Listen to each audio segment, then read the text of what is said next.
Machuu laalchisuun ajajaa olaanaan waraana bilisummaa Oromoo Kumsaa Dirribaa maal jedhame? Nuyi osoo hin taane Itoophiyaan kan diigamuu jirtu Itoophiyummaa sodaa lafa sodaa irratti ijaaramtee lafti sodaa isheen irratti ijaaramte sun ittiin citaa jiru warra sana kan diiguu jira. Ogeessi seeraa fi abukaatoon namoota danuuf falmaa turan Abdul Jabbaar Huseen akkamitti lubbuu dhaban? Qaban ooradii lubbuun isaanii lubbuudhaan jiran qorachuun barbaachisaa waan ta'eef gara hospitaala mootummaa Shaalaamaatti poolisoota akka hin goone gara itti geessanii. Oduuf odeeffannoo biroos qabna hirphaa gammachuu sinifan dhiyeessaa amma xumuraatti nu hordofaa.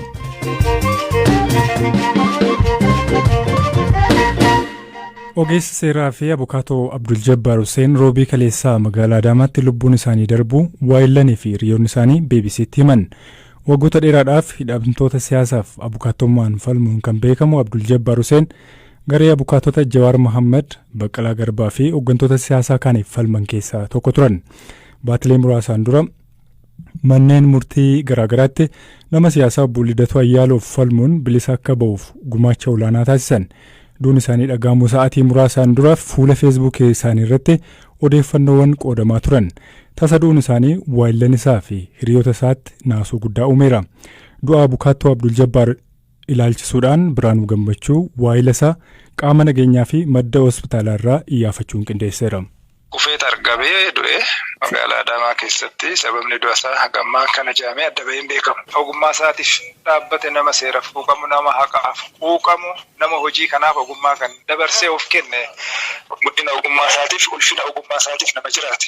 Hiriyaa ogeessa seeraa fi abukaatoo Abdul Jabbaar Huseen kan ta'an obbo Gammachuu Guutamaa kan dubbatan ture. Obbo Abdul Jabbaar Huseen magaalaa Adaamaatti du'uu isaanii erga dhaga'ame haala du'a isaanii irratti namoonni yaada garaagaraa miidiyaalee hawaasaa irratti ibsaa turani. Ogeessi seeraa kun magaalaa Adaamaa ganda gadaatti kufee argamu hoogganaan waajjira bulchiinsaaf nageenya magaalichaa obbo Makuriyaa Dinquu BBC'tti himaniiru. Akka obbo Makuriyaan jedhanitti bakka kufee argame irraa gara hospitaala dhuunfaa Rift Vaalii geeffamanii achitti lubbuun isaanii darbe. Kunis galgala keessaa naannoo sa'aatii 3 ta'uu isaati. Haati manaatitti bilbilanii sukkaaraaf qaramee kennaafi jedhamee haati manaa immoo baajaajii kanaan dura yeroo inni dhukkubsatu mana yaalaatti hin geessu isa ergitee fi baajaajii saniin gara soo deemu kan lubbuun bahee garuu yoo haala namni bakkee san jiru danda'u sukkaaratti kenninaan xiqqoo dandamateettis akka ture odeeffannoo qabuun iddoo sanii qaamaa hin argamne garuu poolisii irraas yeroo bilbilee fudhachaa jira. Bakka sanitti garuu bakka kufe sanitti akka hin duunee fi sukkaarri akka kennameef baajaajiin gaafatamee fi haati mana akka ergiteef gurbaan immoo baajaajii qabatu turaanoo anatu geessaa jedhee akka fuudhee deeme ragaa kana hin qabna kan nama. Jalqaba kan itti geeffame hospitaalli dhuunfaa Rift Vaalii BBC'f akka mirkaneessetti obbo Abdul Jabbaar wayita hospitaalicha qaqqaban lubbuun keessa hin turre. Meedikaal daayirektarii hospitaalichaa Dr. Laggasee Alamaayyoo. Hospitaala qaqqaban ooradii lubbuudhaan jiran baajaajiiraan jiran galgala waan ta'eef isaanii mana hin jiraayyuu baajaajiirraa lubbuun isaa waan hin jirreef qorachuun barbaachisaa waan ta'eef gara hospitaala mootummaa Shaalaamaatti poolisoota akka hin goone gara itti geessanii. Nama guddaa fi ogummaa isaatiif jiraate nama jabaa dhabne jechuun hiriyoonni isaa fi jaalleewwan hojii isaa gadda isaanii ibsachaa jiru. Obbo Abdul Jabbaar Huseen abukaatoo ta'anii dhaabbachuu qofa osoo hin taane olaantummaa seeraa kabachiisuu keessatti shoora mataa isaanii taphataniiru kan jedhe paartiin Koongireesii Federaalawaa Oromoo KFO'n du'a isaaniitti gadda guddaa itti dhaga'ame ibsee maatii fi firoota isaatiif jajjabina hawweera. Sirni awwaalcha ogeessa seeraa Abdul Jabbaar Huseen har'a magaalaa Adaamaatti raawwatameera.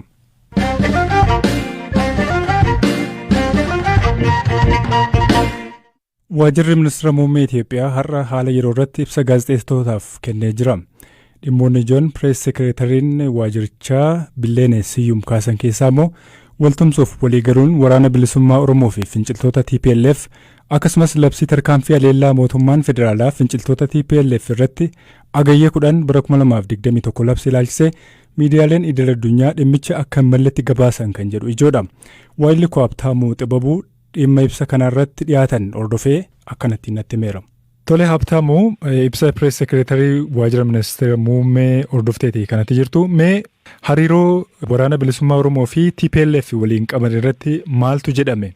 Galatoomii shirphaa akkuma ati jette guyyaa har'aa kana ibsa waajjira ministeera muummee kan laatan dubbiftuu waajjirichaa kan ta'an Billanee Siyyumii dhimmoota isaan kaasan keessaa inni tokko keessattuu michummaa garee hidhattoota waraana bilisummaa Oromoo fi jedhee waamuu fi akkasumas immoo TPLF gidduutti taasifamee wajjin wal qabateeti.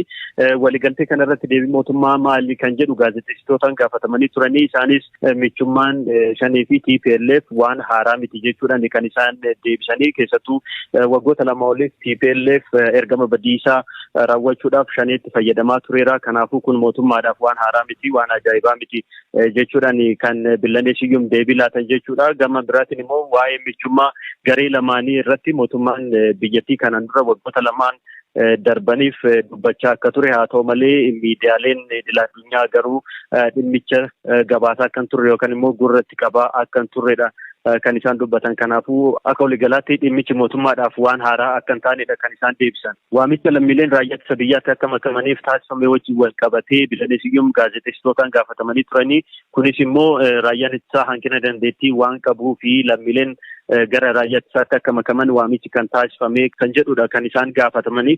Haa ta'u malee isaan raayyaan ittisaa hanqina dandeettii akka hin qabnedha kan isaan dubbatanii. Haa ta'u malee akkaataan gareen TPLF lola itti gaggeessaa jiru sababa yookaan immoo madda adda ta'edha kan isaan dubbatanii. Akka isaan jedhanitti TPLF lammiilee nagaa yookaan immoo lammiilee siivilii hidhachiisuudhaan saamicha qabeenya mancaasu akkasumas immoo gochaa dirqisiisanii gudeedduu akka raawwatan taasisaa jira jechuudhaan kan isaan dubbatanii. Kana dhaabsisuuf immoo tumsa raayyaa ittisa biyyaa qofa osoo hin taane tumsa waloo kan hawaasa maraa kan gaafatu akka ta'edha kan isaan dubbatanii. Kana malees lammiileen gara raayyaa ittisa biyyaatti akka makamaniif waamichi kan taasifame keessattuu yeroo rakkoolee garaagaraa biyyattii keessatti uumaman rakkoolee yaaddoon nageenyaa biyya keessaas ta'ee biyya alaatti yeroo uumamu kan dursee qaqqabu raayyaa ittisa biyyaa waan ta'eef akka waliigalaatti qaama nagaa fi tasgabbii biyyattii cimsuuti kan lammiileen gara raayyaa ittisa biyyaatti akka makamaniif waamichi kan taasifame akka waliigalaatti qaama nagaa fi tasgabbii biyyattii cimsuuti jechuudhaan dubbataniiru. Habtaamuu Xibabuu odeeffannoo dabalataan biraan geesseef ulfaadhoo siin jenna. Dubbi himtuun waajjira ministeera muummee Billaneen waggoota lama oliif TPLF ergama badinsaa raawwachuuf shaneetti fayyadamaa tureera. Kanaafuu michummaan kun mootummaaf waan haaraa miti jedhan. Himannaa kanaaf dhimmoota biroo irratti turtii ajajaa olaanaa WBO Marroo Dirribaa wajjiniin BBC'n taasise oduu gaggabaabuu booda isiniif dhiyeessina.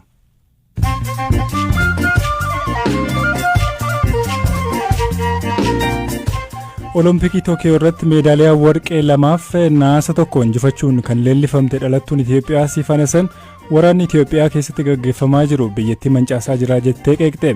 Sababii waraanaatiin atileetonni biyyattiirraa baqatanii biyya biraaf akka hin fiigne gochuudhaaf waliigalteen aangoo waliif qooduu jiraachuu akka qabu BBC'tti himteetti. Dhaabbanni Raashiyaa waraana Liibiyaa keessatti waggoota hedduuf gaggeeffame keessatti ajjeechaadhaaf qacaramee turuun barame. Gabaasa qorannoon BBC gaggeesseen odeeffannoon argame akka agarsiisutti dhaabbanni Wagner jedhamu kan qabeenyummaan isaa dureessa Raashiyaa tokko waliin hidhata qabaachuu akka malus eeramee jira. Hidhattoonni Taalibaan magaalaa Tarsimoof murteessituu taate Gaazaanii jedhamtu to'atan. Hidhattoonni Taalibaan mootummaa Afgaanistaan wajjin wal waraansa irra jiran torban tokko keessatti magaalota 11ffaa qabataniiru.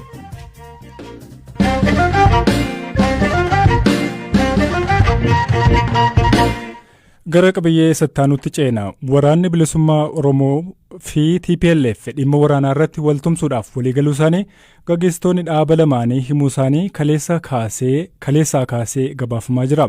Kanaan dura mootummaan Itoophiyaa garee kanneen waliin ta'uudhaan nageenyaa fi tasgabbii biyyattii booressuudhaaf hojjetaa jiru jechuudhaan irra deddeebiidhaan himataa kan ture yommuu ta'u, ji'oota muraasaan dura immoo lamaanuu garee shororkeessitootaa jechuudhaan manni maree bakka bu'oota uummataa biyyattii farrajuun ni yaadatama. Hariiroo garee TPLF wajjiniin uummachuu fi dhimmoota biroo irratti ajajaan olaanaa waraana bilisummaa Oromoo Kumsaa Dirribaa Zalaalam Taaddasaa wajjiniin turtii taasiseera. Mootummaan Itoophiyaa dhaaba keessan dhaaba bilisummaa Oromoo fi TPLF'n dhiyeenya kana shororkeessaa jedhee farrajee ture. Ergasii qaama TPLF waliin ta'uun illee dhoksaatti hojjetaa turanii biyya Itoophiyaa jedhamtu kana deeguuf hojjetuu jedha mootummaan. Isin maal jettu? Nuti cunqurfamuu jalaatii bahuufi jirru qabsoo ka gaggeessuu jirru Itoophiyaan ka diigamuu jirtu nuyi osoo hin taane Itoophiyaan ka diigamuu jirtu Itoophiyummaa sobaa lafa sodaa irratti ijaaramtee lafti sodaa isheen irratti ijaaramte sun ittiin citaa jiru warra sana ka diiguu jiran malee nuu miti. Waraanni bilisummaa Oromoo fi TPLF waraana irratti tokko ta'anii hojjechuuf waliigaltee irra ga'aniiru gabaasonni jedhan bahaa jiru. Waliigaltee akkamiiti kan waliin taasistan? Oromooni TPLF waliin walitti dhufeenya akkamii akka qabaataa ture kun eenyumaafuu ifa rakkoo hedduun yeroo TPLF PDO'ta yookaan immoo dhaadhiyoolee adda addaa tolchee mootummaa biyyattii sanaa ture rakkoo hedduu dararaa hedduu keessa dabree ture haala sana immoo jijjiiruu fi wareegama hedduu kaffalee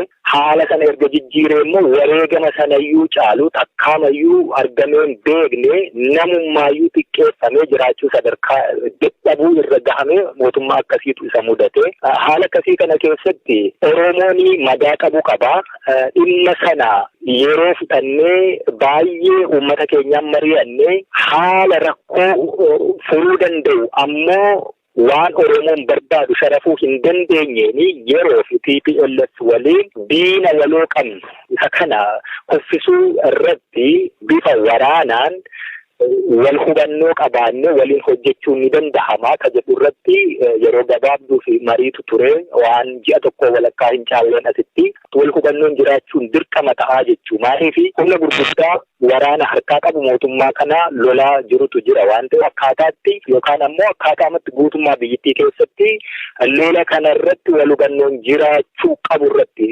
nuti walii galle. Waliigalteen keessan dhimma waraanaa irratti qofa moo dhimma siyaasaa biraa dabalata? Waliigalteen akkamiiti? Ammatti waliigalteen jiru dhimma waraanaa irratti waliigalteen garii fi rakkooleen kanaan dura turanii fi sichillee akkaataatti gama siyaasaa waliin hojjechuun danda'amu mariinatti jirama. Mariin suni itti bahiinsi isaa maal akka ta'e gara fuulduraatti kan waliin ni ta'a. Diina waloo qabna jettanii ture. Mee TPLF diina abaa'oo akka ta'e yeroo hedduu ni himama.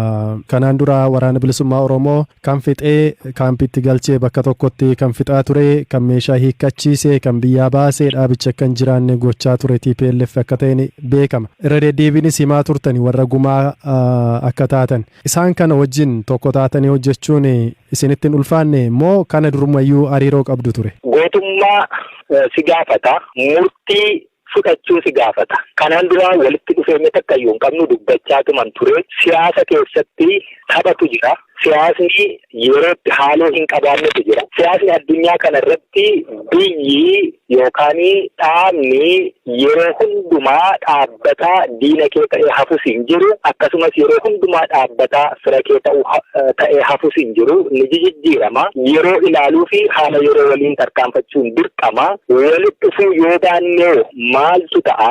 Oromoon as keessatti maal harkaa qaba? Maal argachuu danda'a? Maal dhabaa ka jedhu yoo hin yaadne haalli akkaataa amma itti Itoophiyaa keessatti adeemamaa jiru suni dhimma kanarratti yoo gara kuteenyaan itti seentee hin hojjenne waan argannu caalaa waan dhabuuf deemnutu caala waan ta'eef waan dhorkuu hin dandeenye irratti duuba dhaabbatanii ilaaluu osoo hin taane itti siiqanii waliin hojjechuun dirqama ta'a jenneetu murteessine amma miidiyaa irratti kana jechuu kan hin barbaanne akkaataatti walii galametu jira. Callisameetumaa walii galirraa walumaan hojjechaa deemnaa jedhameetiin miti jechuudha. Walirraa amantaa qabdu garuu kanaan dura TPLF abaa'oo akka ganeeru ni beekama. Bara mootummaa chaartaraa sanas waliigaltee akkasii kana duraan gaggeessanii turani.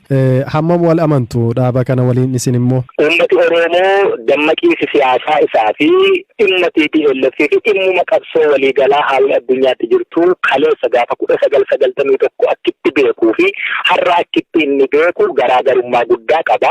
Warri TPLF yoo maraatummaa taate malee rakkoo gaafa 1991 uuman sanaa deebisanii ni uumuu jechuunis yoo uumanis ammoo Oromoon isa sana akkan heeyyamne isaanuu bareechanii beeku kun waan guddoollee nu rakkisu miti.